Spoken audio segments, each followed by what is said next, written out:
Israeli strike in northern Gaza has caused dozens of casualties, according to Hamas-affiliated media. Earlier, strikes killed at least 35 people across Gaza. Israel's military pummels the southern suburbs of Beirut with airstrikes after Prime Minister Benjamin Netanyahu's home is targeted by a Hezbollah drone. And Kamala Harris campaigns in the key battleground states of Georgia and Michigan. That's as Donald Trump rallies in Pennsylvania. Sudan's military-led government reopens airports for humanitarian flights after international appeals to increase the flow of aid into the country. Our headlines today. Sir Chris Hoy, one of Britain's greatest Olympians, announces that his cancer is terminal, saying he has 2 to 4 years left to live. Turning the NHS into a neighbourhood health service, the government unveils a major consultation ahead of a new 10-year plan.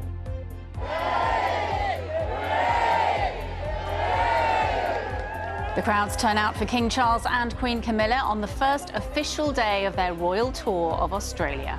Well, let's take a look at the Sunday papers today, and we'll start with the Sunday Times, which is leading on an interview with 6-time Olympic cycling champion Sir Chris Hoy, who has revealed, as we've been talking about, that he has terminal cancer. So Chris, who's 48 and was diagnosed with prostate cancer last year, says he's been given up to 4 years to live by doctors. In the interview, he says he feels lucky that there is some treatment available. The Sunday Telegraph's front page is focusing on reports that the government plans to give smartwatches to millions of NHS patients. It says the devices could be used to track things like blood pressure and glucose spikes to try and prevent serious health conditions from developing. This comes as the Health Secretary, Wes Streeting, announces plans to transform the NHS in England into what he calls a neighbourhood health service. We'll be discussing that in a little more detail later this morning. The death of the 31-year-old former One Direction singer Liam Payne continues to lead The Sun.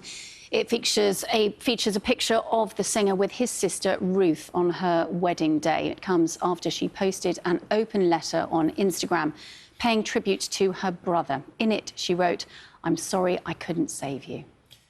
The front of the Sunday Mirror features the same emotional tribute and picture of the siblings. Yesterday, Liam's father, Jeff Payne, visited the Argentinian hotel where his son died, taking time to look at the tributes left by fans and thanking well-wishers who'd gathered outside.